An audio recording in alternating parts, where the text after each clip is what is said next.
Hey everyone, this is a piece by Thorsten Fuchshuber titled "The Dead End of the Social Turn: A Social Cooperation as the Foundation of Legitimacy." This is from 2015.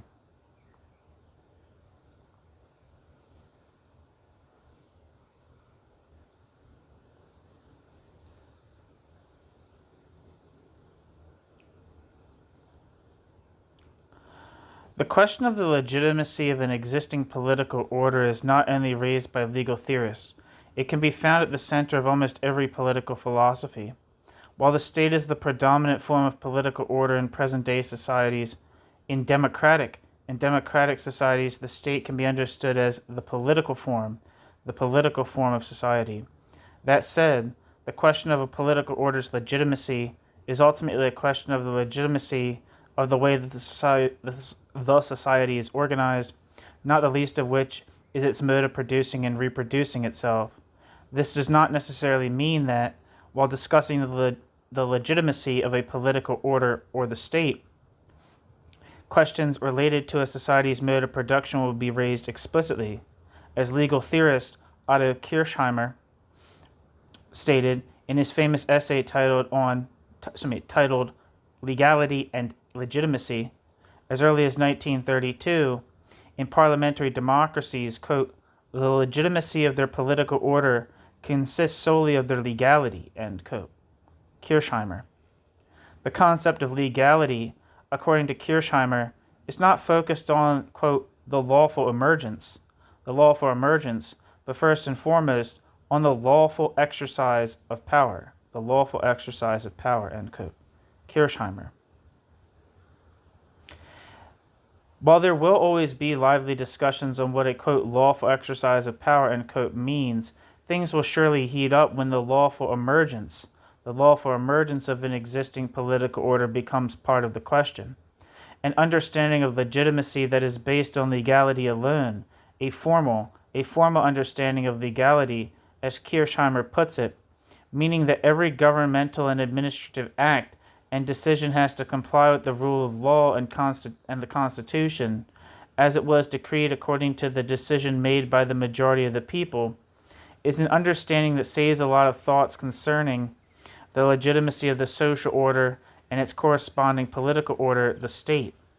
However, if one seriously addresses the question of the lawful emergence of power that Kirchheimer mentioned in such a subordinate way, one will have to go further in one's reflections.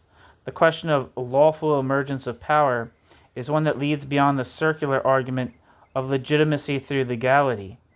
It ultimately leads to the constitutional conditions of the social order itself. In his essay, Legitimacy, the Social Turn, and Constitutional Review, Frank I. Michelman raises the question of why and how a state's constitution could be thought of as a platform for the legitimation of the state, a function he defines as, quote, indispensable, end quote.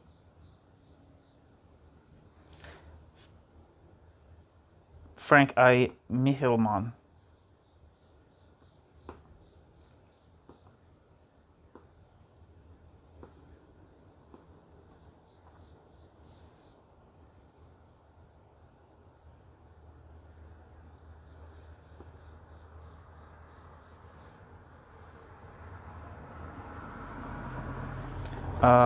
Frank I. Michelman is an American scholar and the Robert Walmsley University Professor Emeritus at Harvard Law School. Back to the text.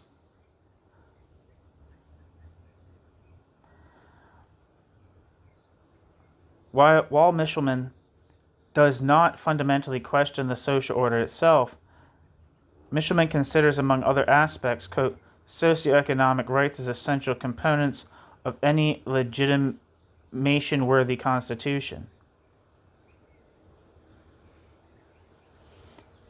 end quote. The, quote, social turn, end quote, of which Michelman speaks This concept serves in a way as a case study in his explanation of, quote, weak form judicial constitutional review. Socioeconomic rights are Michelman's example of the implementation, quote, of requirements on the state, end quote, into constitutional law, quote, whose fulfillment or not will not, in the main, be crisply decidable by applications of transpolitical legal norms through technically legal discourses, end quote. Michelman. The main problem he raises in this regard is the judicialization of socioeconomic rights, a judicialization that threatens to, quote, carry the judiciary so blatantly across a border between law and politics, end quote. Michelman. Even more, the discussion concerning the legitimacy of a regime could dramatically escalate when the answer to the question of legitimation by constitution depends on when, how, and if at all the rather abstract idea of a reasonable and sufficient social minimum for everybody can be considered fulfillment. From this perspective, weak-form judicial review could be a method of turning down the heat in this discussion and, following the idea of weak-form judicial review, it could lead to a more cooperative, responsible approach to the question of proceduralization of socioeconomic rights. Michelman, therefore, reflects on the Constitution not as a foundation, but as a medium for legitimacy of the state as the subject of political order. According to Michelman, the basis for a possible legitimacy of a political regime, at least for political liberal thought, with which he identifies, lies within a specific concept of social cooperation.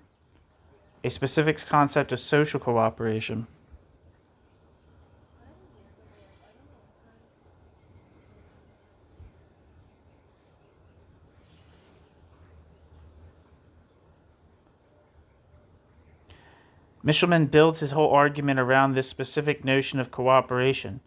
In this text, I would like to call this foundation for his further thoughts, that is, his understanding of social cooperation, into question. But first, let us briefly summarize how he develops his concept of cooperation. This concept, Michelman suggests, is embedded in political liberal thought that, quote, starts out from a construction or idealization of a political society as a large-scale scheme and practice of cooperation, end quote. In this, quote, construction or, quote, idealization, Michelman underscores that, quote, cooperation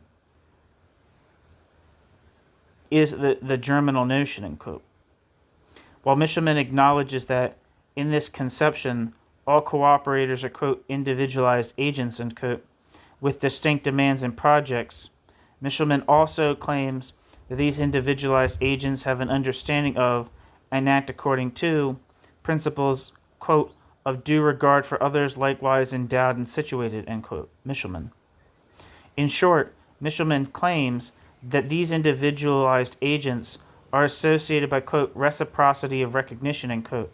To Michelman, the, quote, essence of any possible liberalism, end quote. Michelman. Michelman invites us to consider, quote, a population of would-be social cooperators, end quote, endowed with this reciprocal recognition, and concludes, quote, it seems there would arise within this population a common concern for fairness in the basic terms of social cooperation amongst themselves, end quote. Michelman. But what does fairness in this context mean? Michelman writes that modern liberals, quote, can hardly help but presuppose a largely market-based economy, end quote.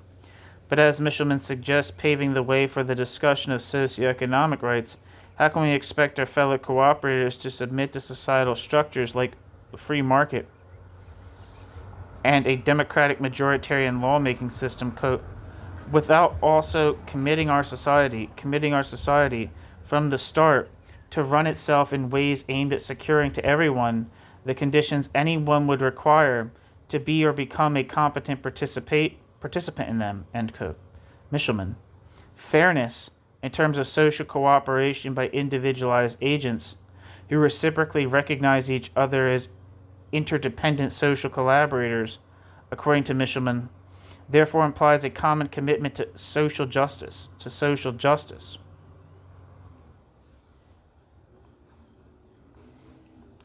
Corresponding to this societal commitment would be the idea of constitutionalized socioeconomic rights, a quote social minimum, end quote, and guarantee of quote basic needs, end quote, as Michelman, referring to Rawls, puts it, quote, defined as a package of material goods and services up to the levels required for a person's capability to quote take part in society as a citizen, end quote, and quote, to understand and to fruitfully exercise, end quote, his or her capacities as a self-acting person, end quote. Michelman. While these ideas sound very sympathetic, the question is whether the basis for this social commitment Michelman refers to can be broadly expected in societies with a market-based economy. Michelman argues that, in liberal democratic societies, people he rightly specifies as individualized agents cooperate, and that while doing so, they reciprocally recognize each other. They are therefore consciously cooperating. Based on this common consciousness, they are able to develop a certain understanding for social fairness that could lead to the implementation of a mode of social justice that is materialized in the guarantee of a social minimum that ultimately enables each individual to fruitfully develop his or her capacities and capabilities as a self-actuating, socially participating person. On the next pages, I will argue against Michelman's specific understanding of cooperation. More specifically, the following discussion will challenge his assumption that the citizens organized in a society are conscious of the mode of cooperation that binds them together in society, a consciousness that creates the common concern and mutual recognition among people so vital for Michelman's further argument. I base my argument on the concept of social cooperation as analyzed by Karl Marx. In doing so, I will offer a critique of the political liberal perspective on social justice that Michelman elaborates in his essay in this volume, more specifically of the reduction of social justice to the question of the distribution of social wealth that is implied in this political liberal perspective. I will also explain why, from the Marxian perspective that I will be developing, a more incisive understanding of social justice, which envisages the full development of individuals as mutually recognized and recognizing subjects of their social cooperation, is not likely to happen under these circumstances. As early as in his economic manuscripts of 1861 to 63, a preliminary work to his magnum opus, Capital, Marx emphasizes that in a capitalist society, social cooperations for its members is neither, quote, a relation into which they put themselves, ... nor is it a relation which belongs to them. Instead, they now belong to it, and the relation itself appears as a relation of capital to them. It is not their reciprocal association, but rather a unity which rules over them, and of which the vehicle and director is capital itself, ... Their interconnection and their unity lies not in themselves, but in capital, end quote. Marx.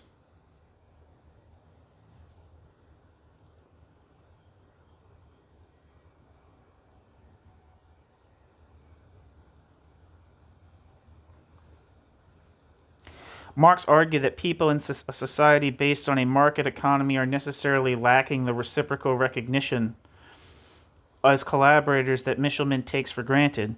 Instead of consciously cooperating, they are in fact cooperated in a process not transparent to them. Quote, their own association in labor, cooperation, is in fact a power alien to them. It is the power of capital which confronts the isolated workers, end quote.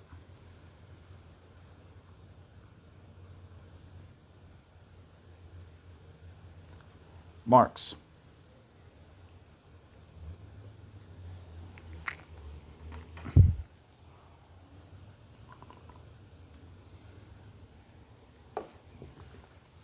Like Michelman, Marx considers the individual in a market-based economy to be an individualized agent.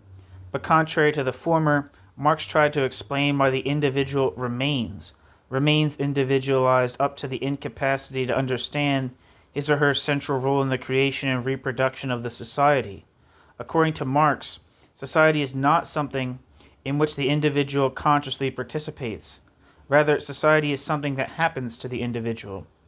to emphasize the unconsciousness with which the individual participates in this system, participates in this social process, Marx used the term, quote, agglomeration, end quote, to describe the unconscious social process from the individual perspective.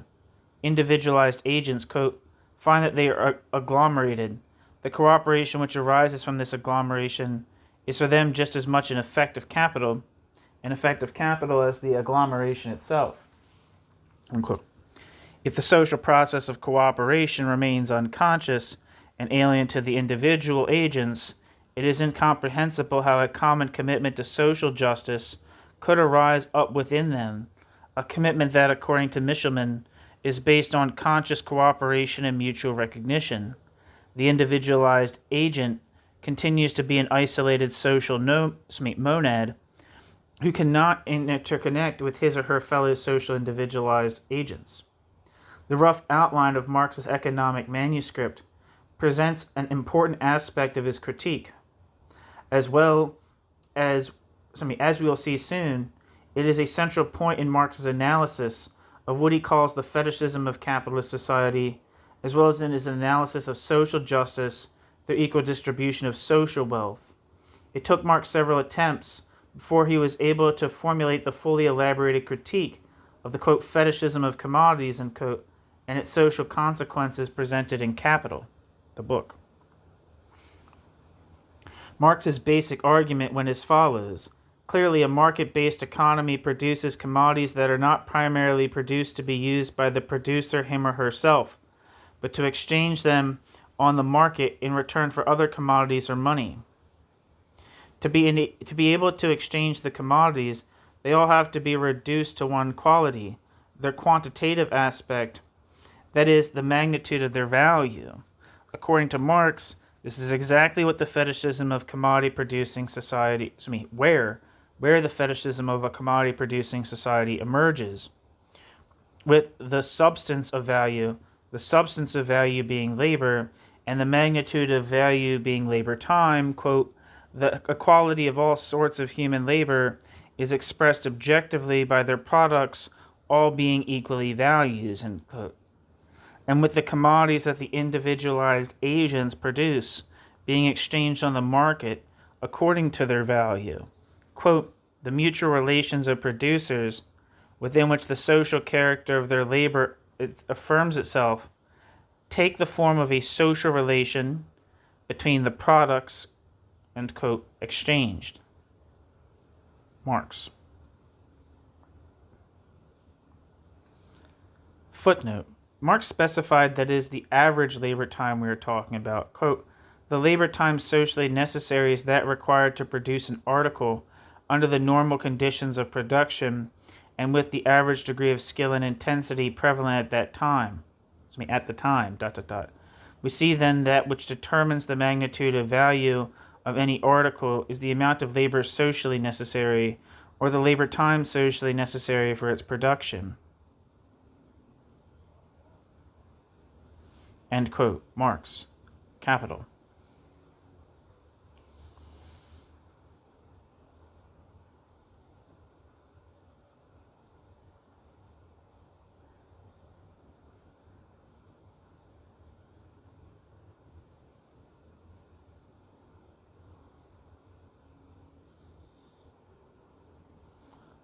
Where am I? According to Marx, the social aspect of the reproduction of society appears to happen only on the market, in a process not transparent to the individualized agents, but instead based on the comparability of their individual work by a reduction of, quote, their individual private labor to the standard of homogeneous human labor, end quote. Marx. Quote, as a general rule, articles of utility become commodities only because they are products of the labor of private individuals or groups of individuals who carry on their work independently of each other. The sum total of the labor of all these private individuals forms the aggregate labor of society. Since the producers do not come into social contact with each other until they exchange their products, the specific social character of each producer's labor does not show itself except in the act of exchange. In other words, the labor of the individual asserts itself as a part of the labor of society only by means of the relations which the active exchange establishes directly between the products, and indirectly through them between the producers.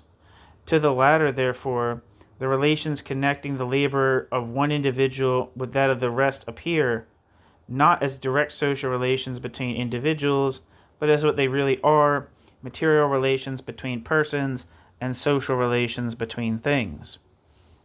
End quote. Marx. Capital Volume 1.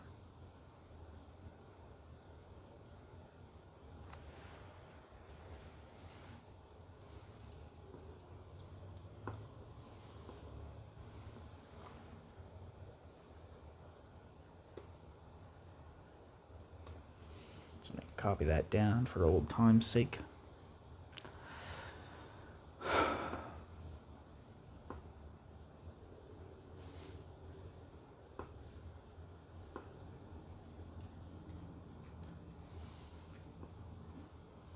Anyway, end quote, Marx. In other words, the individualized agents are deprived of the insight that they contribute and how they contribute in the social cooperation and reproduction of the society in which they participate. They do not consciously participate. They do not consciously participate in this process. Instead, necessarily, they work and think as individualized agents because the social character of their labor, quote, appears to them as an objective character stamped upon the product of that labor, end quote. Marx, Capital Volume 1. But we have to keep in mind that there is also a very special commodity among the many commodities to be bought and sold in a market-based economy. This commodity, as Marx emphasized, is human labor itself. Individualized agents do not only go to the market to sell products they produce with their own individual labor. Often enough, the commodity that people sell is simply their own labor power.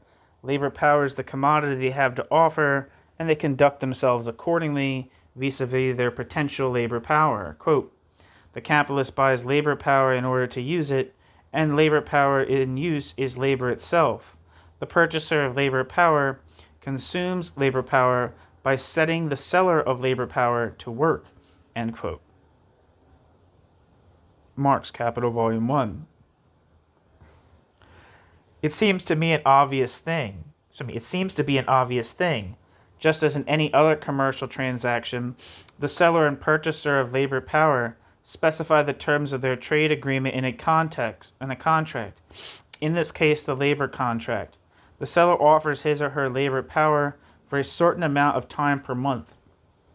The purchaser guarantees a wage and probably some further remuneration in return, while the purchaser of the labor power normally also places the workplace and the means of production at the seller's disposal. The seller of the labor power logically has to work a certain amount of hours until the equivalent of the wage he or she earns, as well as the means of production he or she expends, is produced. Beyond this equivalent, the surplus value, and thus the production of surplus value for the benefit of the purchaser of the labor power begins. Many leftists consider this benefit, the production and appropriation of surplus value by the purchaser of labor power, by the, quote, capitalist, as unfair and unjust. However, from a legal perspective, that is not true, because the surplus value that is produced in the production process has never been an element in the labor contract. Quod non est in actus, non est in mundo. What the hell does that mean?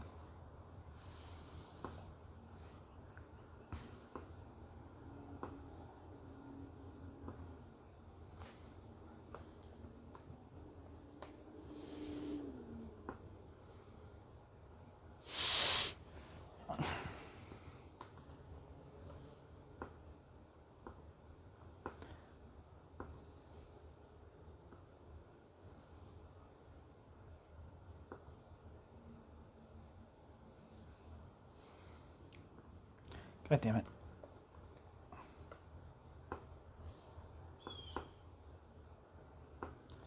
What is not in the records is not in the world. What is not in the records is not in the world, is what that translates as, according to Google Translate. However, from a legal perspective, this is not true, because the surplus value that is produced in the production process has never been an element in the labor contract. Thus, the surplus value is de jure the possession of the purchaser of labor power. That is why the argument of an unjust distribution of society's wealth, apart from the moral ethical power it may have, is simply wrong. Having analyzed this, Marx's critical concept of a capitalist production and reproduction of society focuses on something else, on the fetishized form of social cooperation. From the previous excursion into his theory, we can recall that Marx had already emphasized in his economic manuscript that in societies based on a capitalistic mode of production, social cooperation does not appear to the individualized agents as a relation they actively create and that belongs to them. They actively create and that belongs to them. They experience this relation in a reified form as if they belong to it, To their social relation through cooperation appears to them as a relation of capital itself, instead of being conscious of themselves as the subjects of the social process. They perceive themselves as its objects. In Capital, the book, Marx further elaborates on this thought, on these fetishized social relations, referring to the fact that in capitalist societies, labor power can be sold as a commodity. Generally speaking, as Marx stated, quote, when numerous laborers work together side by side, whether in one and the same process or in a different but connected process, they are said to cooperate or to work in cooperation, unquote. But we have to keep in mind that they do not come together to collaborate in the first place, but to earn money and therefore sell their labor power to the purchaser and owner of the means of production. Quote, being independent of each other, the laborers are isolated persons who enter into relations with the capitalists but not with one another. End quote. The cooperation itself, quote, begins only with the labor process, but the laborers have then ceased to belong to themselves. When entering that process, they become incorporated with capital, end quote. They themselves now being a means of production among a whole variety of them, living and non-living. The individualized agents cooperate, but, quote, as cooperators, as members of a working organism, they are but special modes of existence of capital, end quote.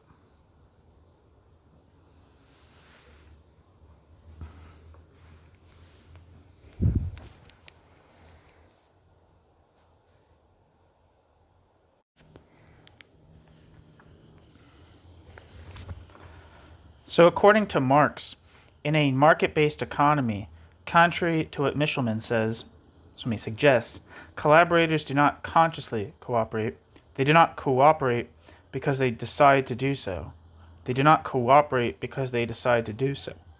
Nor do they have a lot of influence on the forms or on the processes of cooperation, as those are organized according to the necessities of commodity production, which inherently requires, and no, it is not individual greed, the maximization of profit. Therefore, and even more importantly for our argument, the individualized agents are not able to consciously experience the, quote, special productive power, end quote, they collectively develop with their collaborators.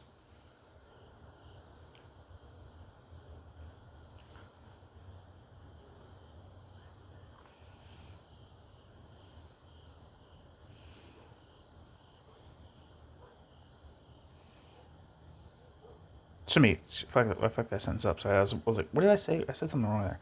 Therefore, and even more importantly for our argument, the individualized agents are not able to consciously experience the, quote, special productive power, end quote, they collectively develop with their collaboration, quote, the productive power of social labor, end quote, a power whose effect, quote, could either not be produced at all by isolated individual behavior, or it could not be produced by a great expenditure of time or on a very dwarfed scale.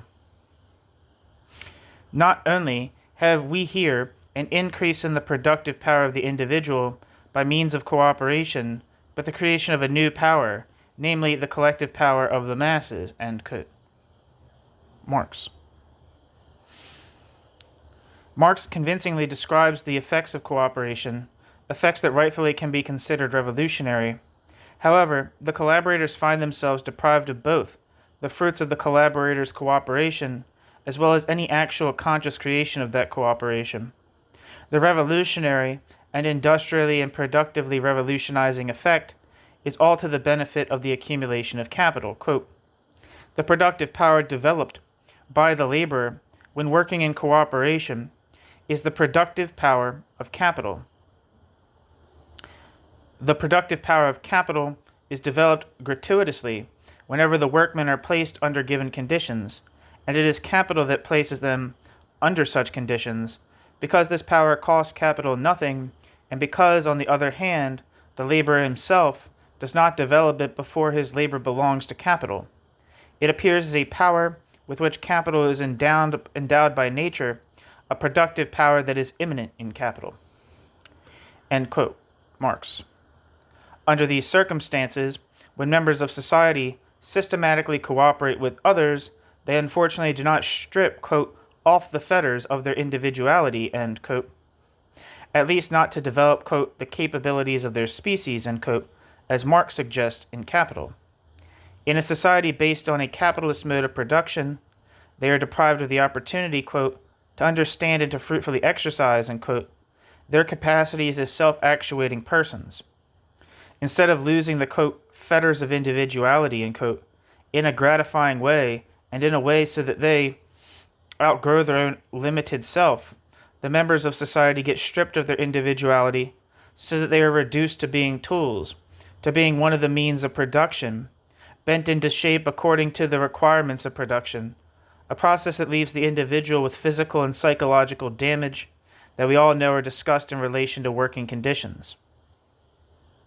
Footnote: in his preliminary draft of Capital, entitled Grundrisse der Kritik der politischen Ökonomie, Outlines of the Critique of Political Economy, Marx had already argued against the insipidity of the view that free competition is the ultimate. I don't know if this is a quote or not. I think it might be a quote.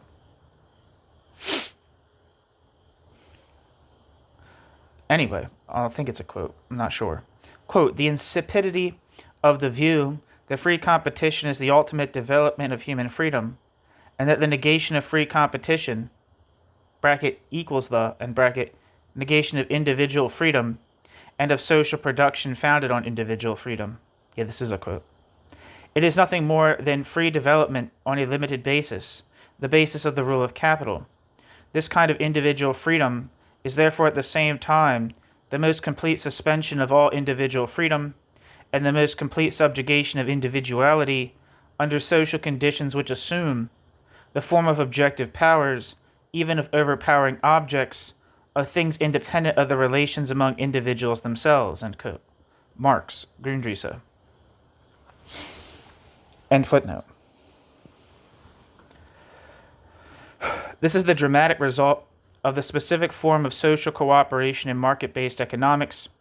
What the members of society, it is important to emphasize here that we are speaking of all members of society, are deprived of, is nothing less than what could be called, according to Marx, the utopian potential that is implied in cooperating consciously and systematically, a potential for all members of society to unfold and fruitfully develop their individual and combined activities, quote, the capabilities of their species, end quote.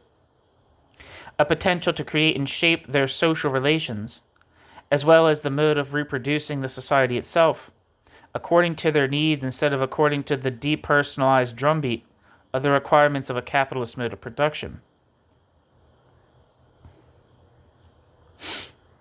Thus, members of society are deprived of precisely the potential that Michelman wants to help them develop by constitutionally granting them a reasonable and sufficient social minimum. In contrast to Michelman's hopes, in a market-based mode of production and reproduction of society, the social productive power of cooperation is not consciously experienced by the members of society as a collective power they actively create and participate in. People experience this power and the whole social process as alien to them, as a process which they are not the subjects, but to which they are subjected. Again, this is a process from which all members of society suffer, regardless of the certainly important fact that the social situation of some people is much more comfortable than that of the rest. It is not as if, quote, the capitalist, and quote, steals the aforementioned potential from the worker. We're not talking about betrayal.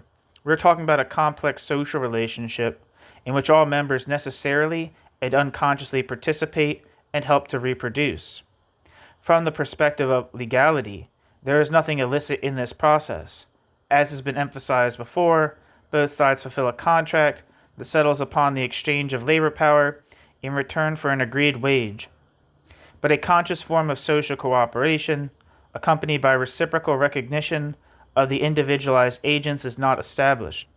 The subjects of the social process, having sold their labor power such that it no longer belongs to them, perceive themselves as objects and mere appendages of this reified social cooperation. But what does the specific nature of social relationships mean from the perspective of legitimacy and a resilient concept of social justice?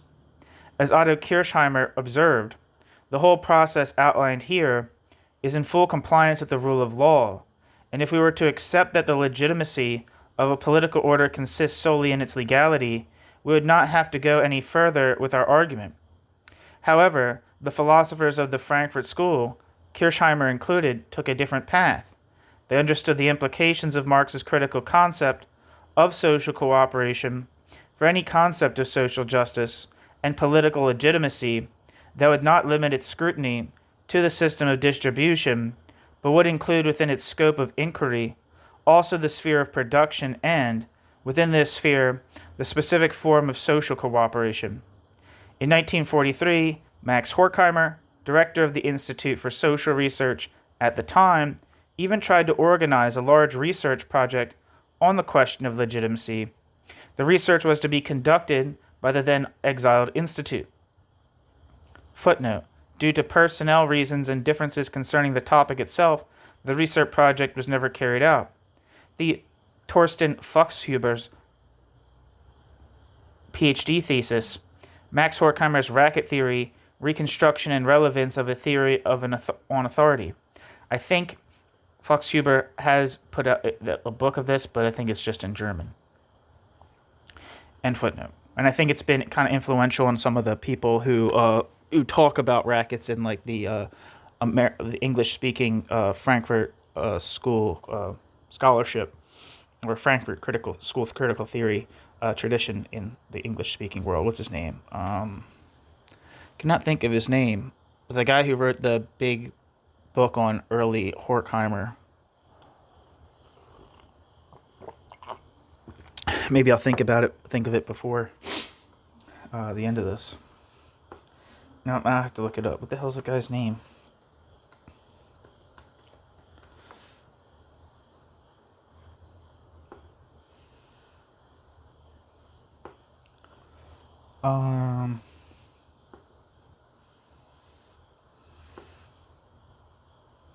Shit, what's his name?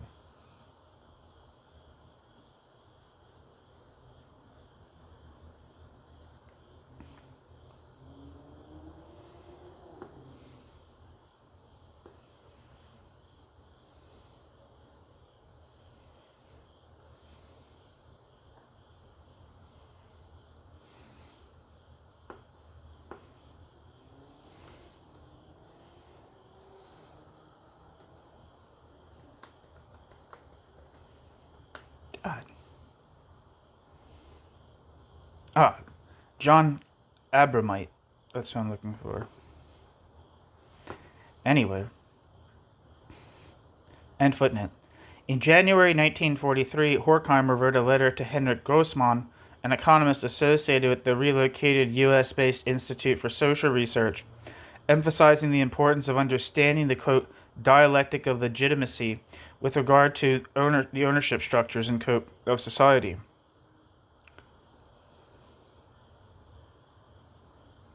Footnote: Max Horkheimer, a letter dated the 20th of January 1943 in Max Horkheimer's collected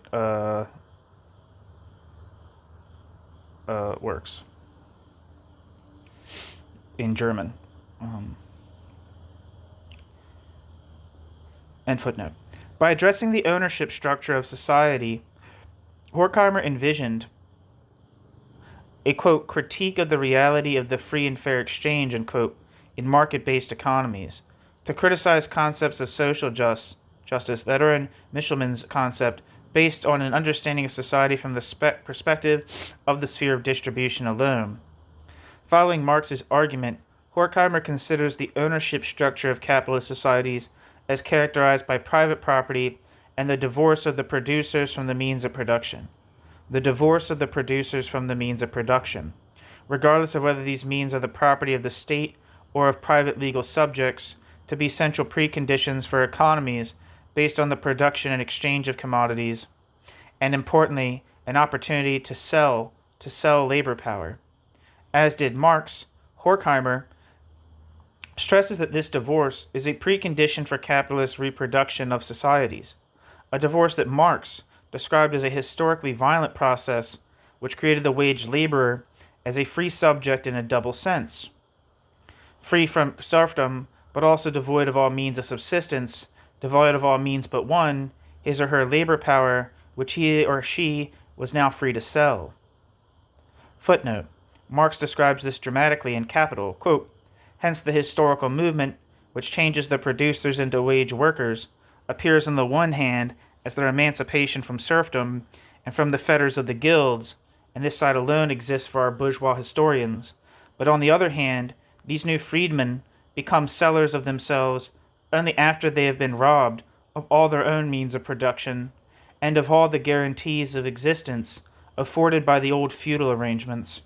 And the history of this, their expropriation, is written in the annals of mankind in letters of blood and fire, end quote. Marx, Capital. End footnote. In criticizing liberal theorists, Marx described this divorcing process as, quote, so-called primitive accumulation, unquote.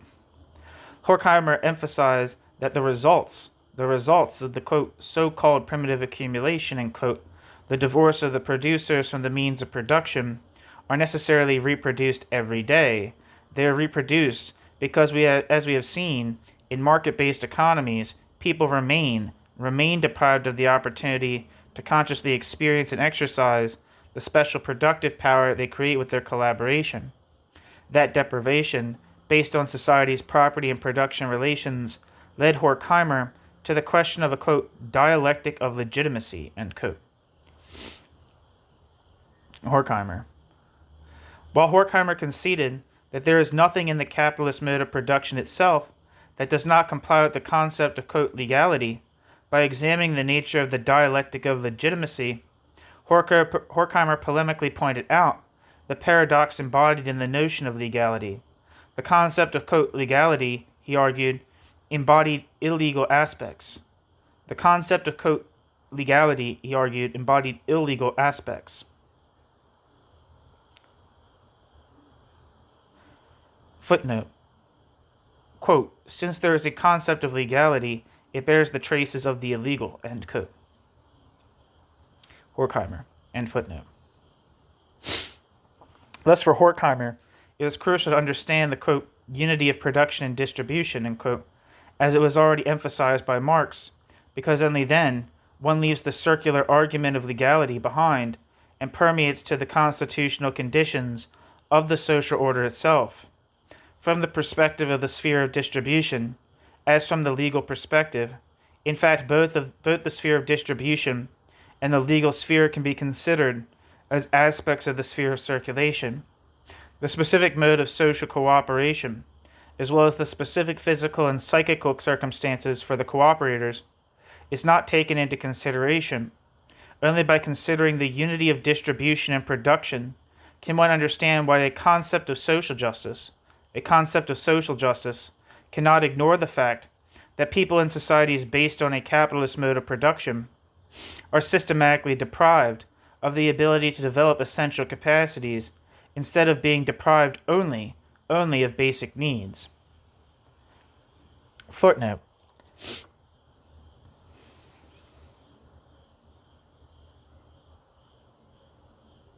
Where the hell am I? Where's that footnote? Fuck.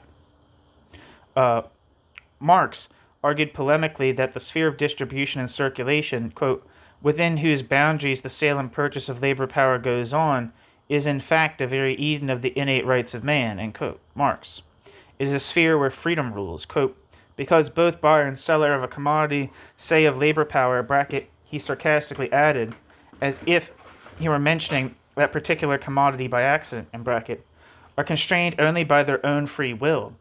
They contract as free agents, and the argument they come to is but the form in which they give legal expression to their common will, end quote.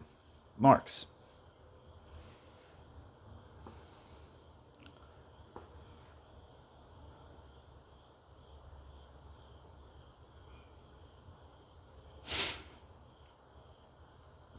End footnote. Recognition that deprivation cannot be overcome through a more or less adequate distribution of social wealth requires one to face the question of the social consequences of this specific form or formation of social wealth. Marx's answer to this question is well known, with the accumulation of commodities being the form in which social wealth in market-based economies appears. Social wealth in these societies is not accumulated to serve the ends and purposes of the societies themselves.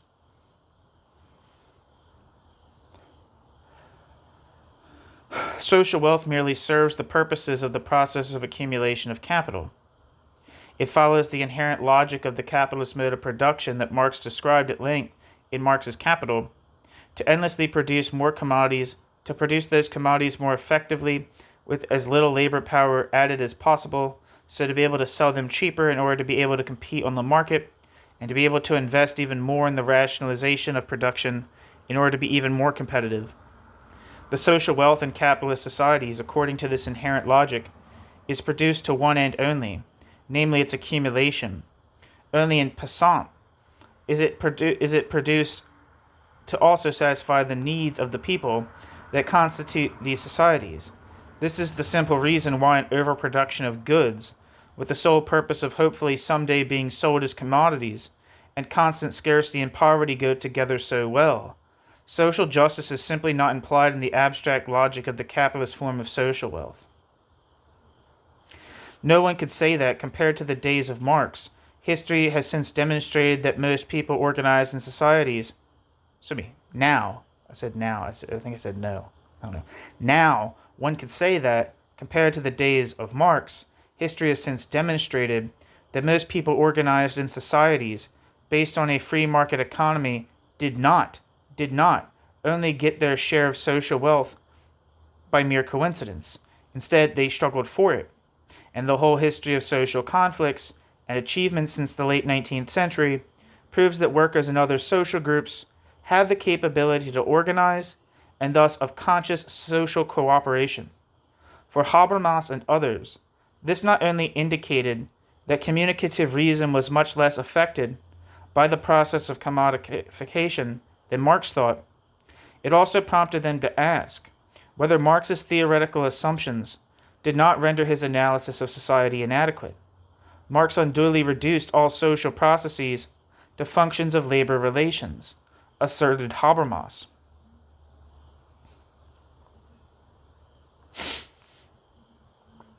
It is not possible to enter into an incisive discussion of the problems that arise from Habermas's criticism of Marx's concept of social labor.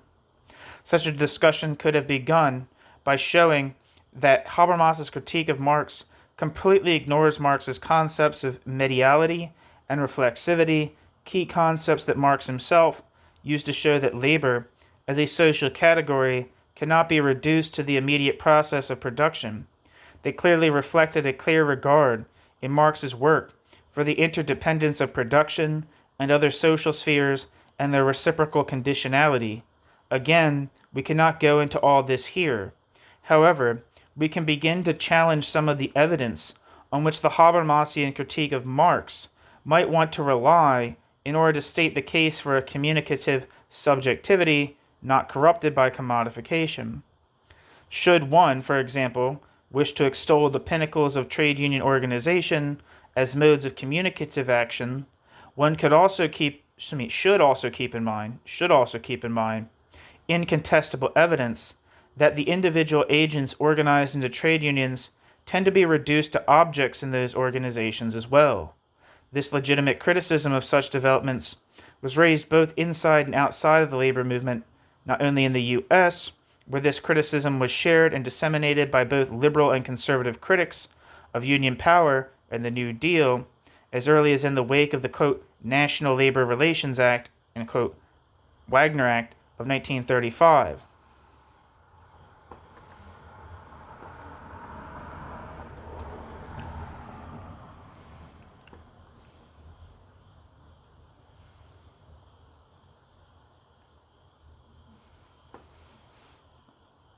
According to Wikipedia,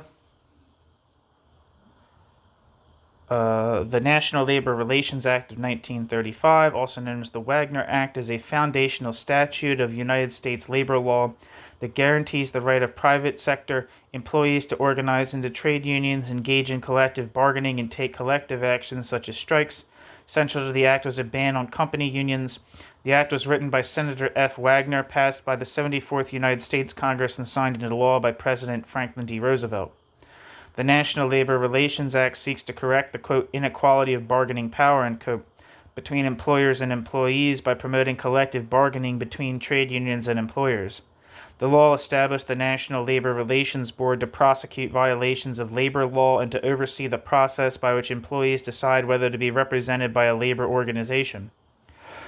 It also established various rules concerning collective bargaining and defined a series of banned unfair labor practices, including interference with the formation or organization of labor unions by employers. The act does not apply to certain workers, including supervisors, agricultural employees, domestic workers, government employees, and independent contractors. The NLRA was strongly opposed by conservatives and members of the Republican Party, but it was upheld in the Supreme Court in the case of the NLRB versus Jones and Laughlin Steel Corp., decided April 12, 1937. The 1947 Taft-Hartley Act amended the National Labor Relations Act of 1935, establishing a series of labor practices for unions and granting states the power to pass right-to-work laws.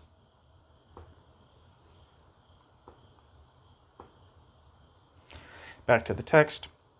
These developments remind one of the fact that solidarity within the labor force is merely the, quote, negative unity of being oppressed, end quote, a unity that is quite a ways away from the unifying experience of non-coercive interaction founded on communication which is free from domination.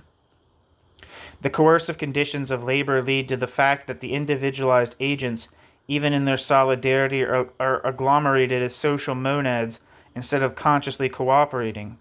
And in fact, their cooperation mainly serves one end, to be able to successfully compete in the global contest to sell their labor power under acceptable conditions and in return for the highest possible wage.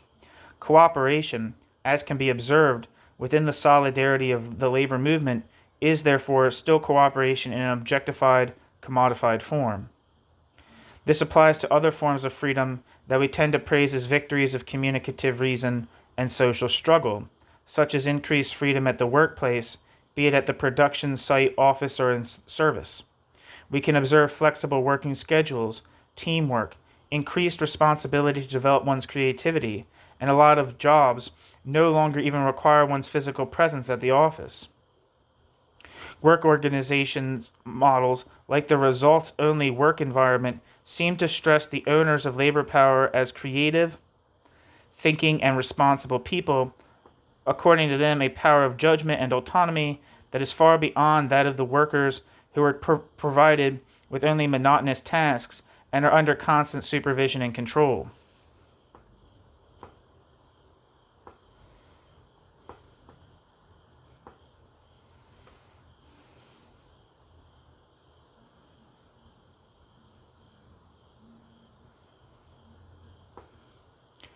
Wikipedia says, A results-only work environment is a work approach or organizational structure in which employees are entirely autonomous and responsible for delivering outcomes. This managerial tactic redirects attention from the hours spent at work to the results generated.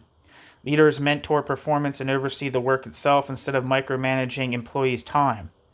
A results-only work environment provides employees with complete autonomy over the timing, location, and methodology of their work.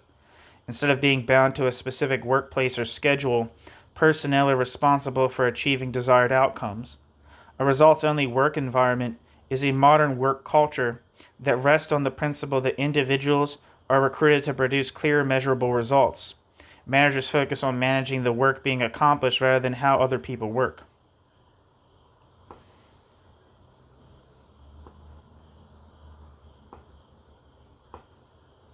Back to the text.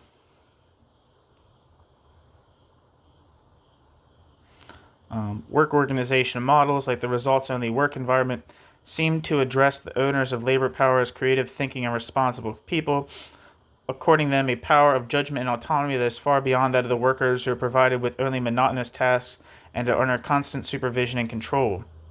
According to Thomas Malone, an economist at the Massachusetts Institute of Technology, this development is driven by, quote, our innate desire for freedom, creativity, and flexibility, as well as by the request for economic efficiency. End quote. Thomas Malone.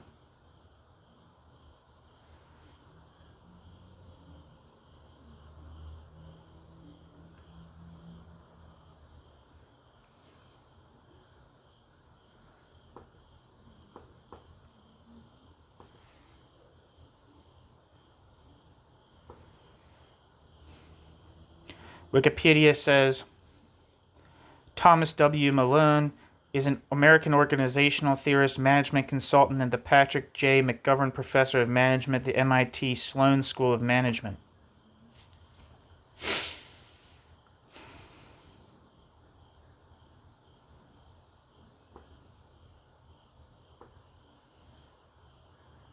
Back to the text.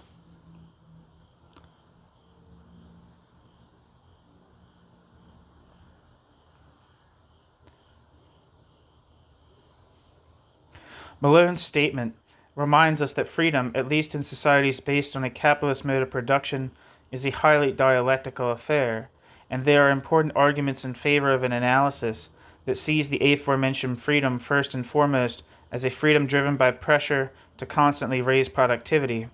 What can be seen, for example, is increased pressure on employees to be constantly accessible for work-related issues.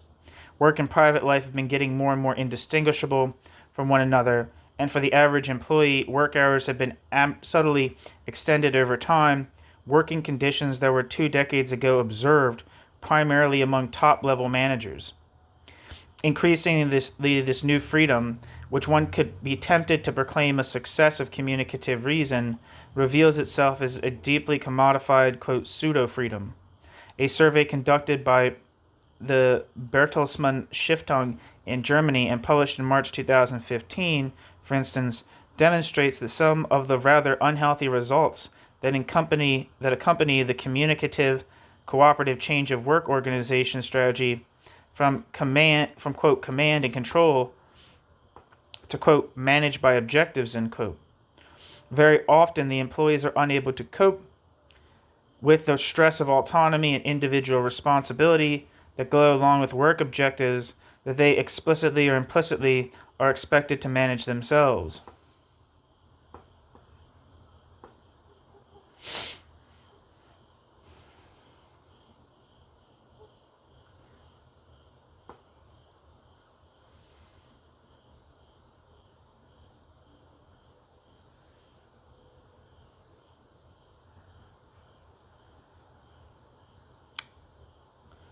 Wikipedia says the Bertelsmann Stiftung is an independent foundation under private law based in Gütersloh, Germany.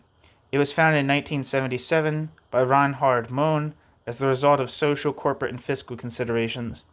The foundation states that it promotes, quote, reform processes and, quote, the principles of entrepreneurial activity, end quote, to build a, quote, future-oriented society, end quote. Since 1993, the Bertelsmann Stiftung has held the majority of capital shares in the Bertelsmann Group. It holds 80.9% together with the Reinhard Mohn Stiftung and the BVG Stiftung, but has no voting rights.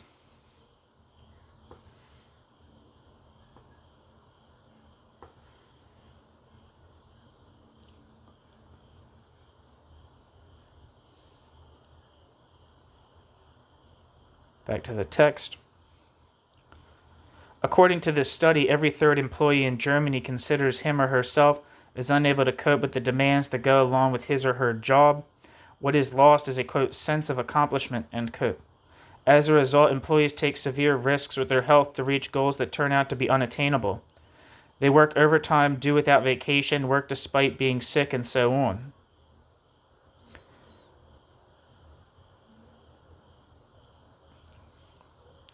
While the authors of the survey warn employers to provide their employees with a realistic set of targets, the scientists call for the workforce to spend their labor power, quote, responsibly, and warn them not to, quote, over-identify themselves with the companies for which they work. Unfortunately for a lot of people, there is precisely this issue of over-identification, and out of necessity to a large part. The situation they have to cope with is not exactly similar to the Habermasian, quote, ideal speech situation, end quote, but rather to a coercive situation where, at the same time, a lot of people are unemployed. People do not only over-identify with the companies for which they work because they enjoy the freedom and autonomy they are granted. They, quote, over-identify, end quote, because they live in constant fear that they will lose their job if they do not act accordingly. They therefore perceive themselves as a commodity that has to stay competitive, a perception that might have become even more intensified in the case of previous generations, which were at least able to distinguish the working time for their employer from the rest of their day. Teamwork, autonomy at the workplace, and flexible working times, all of which appear to be the result of meaningful cooperation and to be in the workforce's favor. Upon a second look, however, they unravel into highly commodified forms of social relations.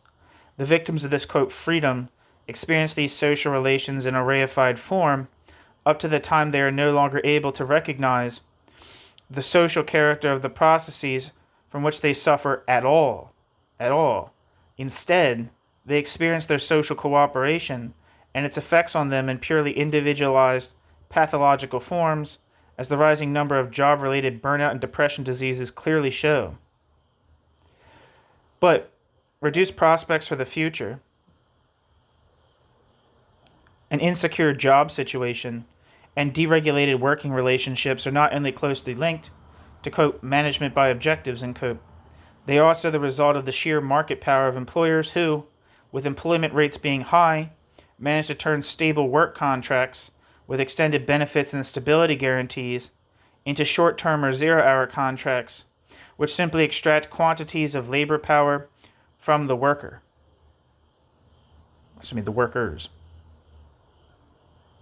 Footnote, I'd like to thank Johan van der Walt for bringing this aspect to my attention. One might well be reminded of a remark made by legal theorist Franz Neumann, who in 1937 emphasized the self-destructive, quote, dialectic of the contractual logic, end quote. Because free and equal competition implies its own dissolution when it allows some competitors to grow much stronger than their co-competitors, a development that, as Neumann wrote, damages the communicative mediating effects of the legal form itself. Damages the communicative mediating effects of the legal form itself. Footnote.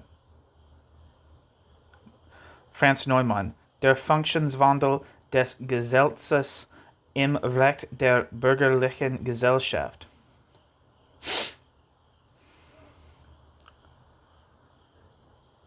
And footnote.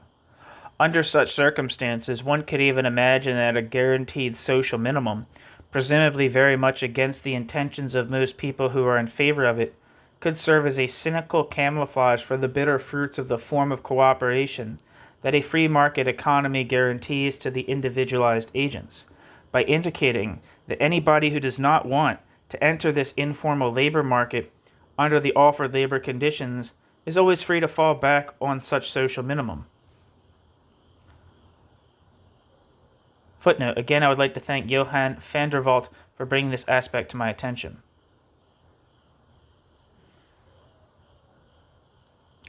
Michelman seems to know intuitively that a guarantee of basic needs could very well have much more to do with the appeasement of social conflicts than with a promising concept of social justice and the legitimacy of a social or political order.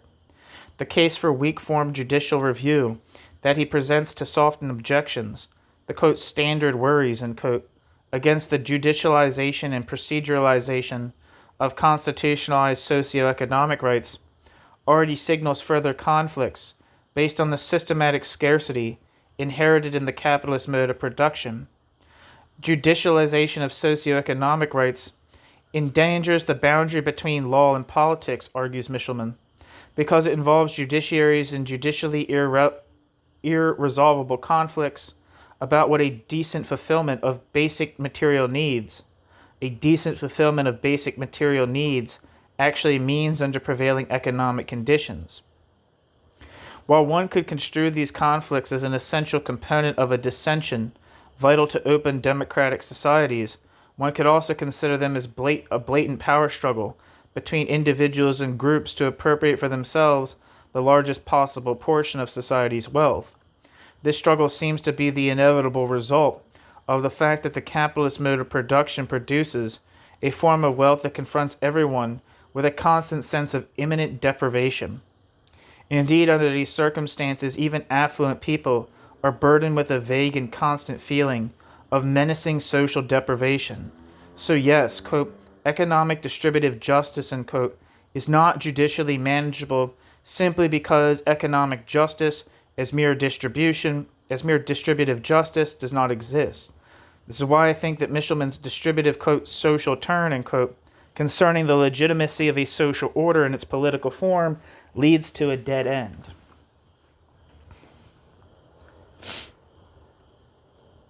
According to Marx, the mode of production would have to be changed in order to achieve social justice. More specifically, the divorce of the producers from the means of production would have to be transcended. Marx's objective in what could certainly be called a social revolution starts with nothing more than that which Michelman takes for granted. What Marx envisages is indeed that people would begin to consciously cooperate instead of feeling subjected to a process of cooperation. That is, instead of experiencing their cooperation in a merely reified form. And they turn into mutually recognized and recognized collaborators whose conscious cooperation serves the fulfillment of their basic material needs, and probably quite a lot more. If this were to happen, individualized agents would turn to the social individuals. If this were to happen, individualized agents would turn into social individuals, and finally acquire the social capacities of which they have been to date deprived. This perspective largely affects the concept of social justice itself. In such circumstances, social justice would not be primarily characterized in terms of a right to material needs, but in terms of disposable time. The most important precondition for a goal on which Michelman and Marx agree, quote, to understand and to fruitfully exercise, quote, to understand and to fruitfully exercise, end quote, his or her capacities as a self-acting person, end quote. Michelman.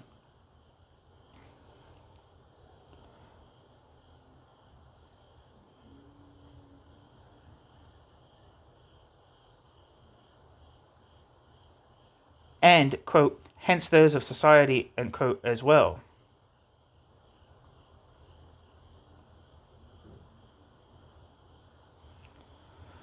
So a specific form of social cooperation is indeed at the core of a concept of social justice that could solve the, quote, dialectic of legitimacy, end quote, in favor of a legitimate social and political order. There's a footnote that I missed. Marx said, quote, the creation of large quantities of disposable time,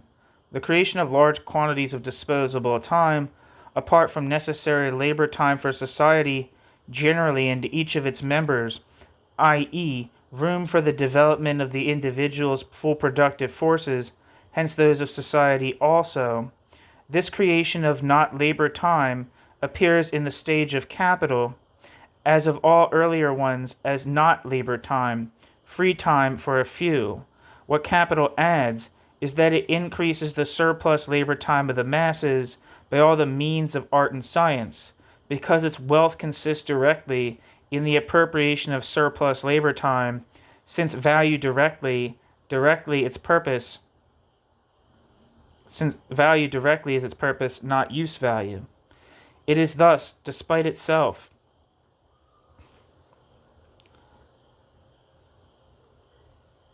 instrumental in creating the means of social disposable time in order to reduce labor time for the whole society to a diminishing minimum, and thus to free everyone's time for their own development. But its tendency always, on the one side, to create disposable time, on the other to convert it into surplus labor.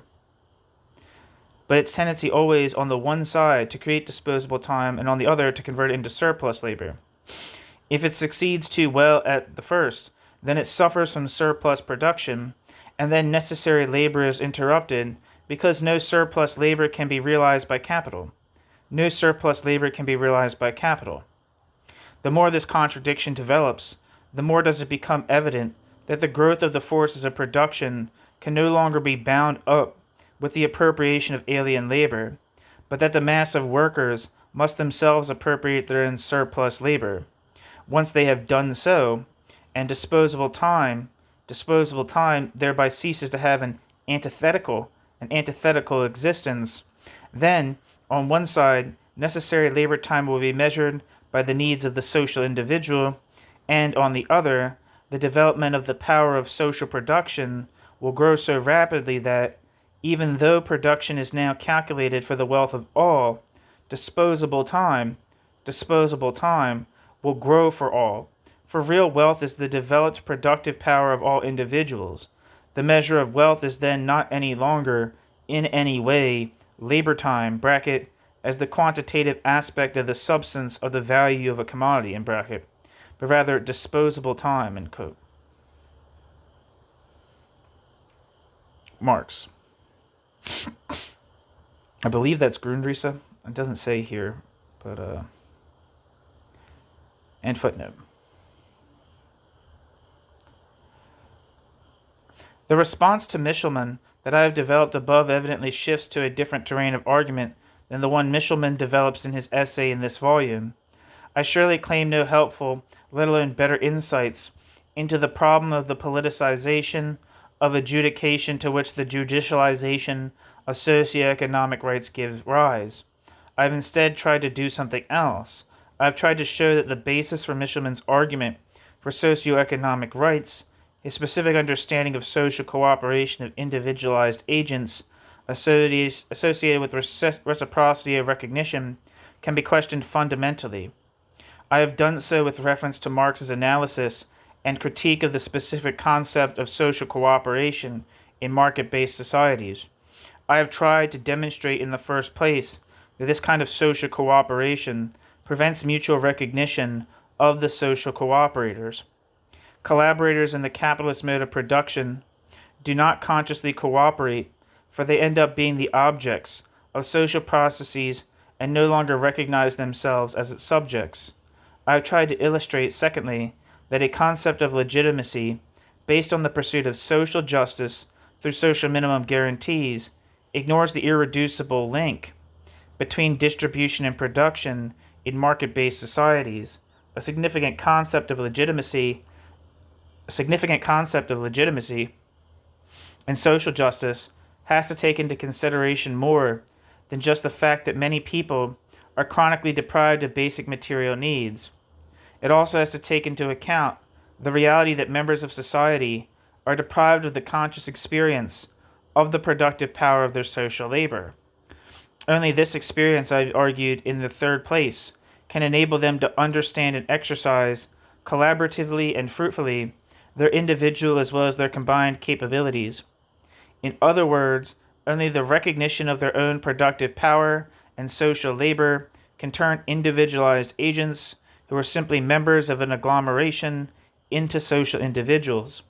Lastly, I have proposed a concept of social justice that incorporates the fulfillment of basic material needs as a necessary but still a necessary. Jesus Christ, I'm going to repeat that whole sentence. Lastly, I have proposed a concept of social justice that incorporates the fulfillment of basic material needs as a necessary but still insufficient condition. The concept of social justice, I argued, is based on disposable time. These arguments, however, do not preclude one from recognizing the merit of the demand for socioeconomic rights in the form of a decent social minimum under current conditions of production.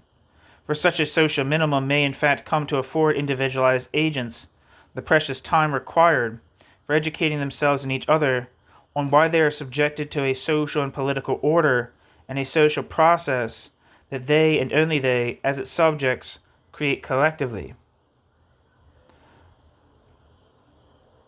Footnote. My colleague Klaus Baumann recently highlighted the fact that, quote, spare time, or, quote, leisure time, as we know it from societies with a capitalist mode of production, is something very different from the concept of, quote, disposable time. The extension of leisure time, in no way provides the individuals per se with more space for the development of their capacities. Leisure time is reproduction of labor power. Therefore, leisure time is time for the laborers to relax and regenerate, substantially happens by means of commodities.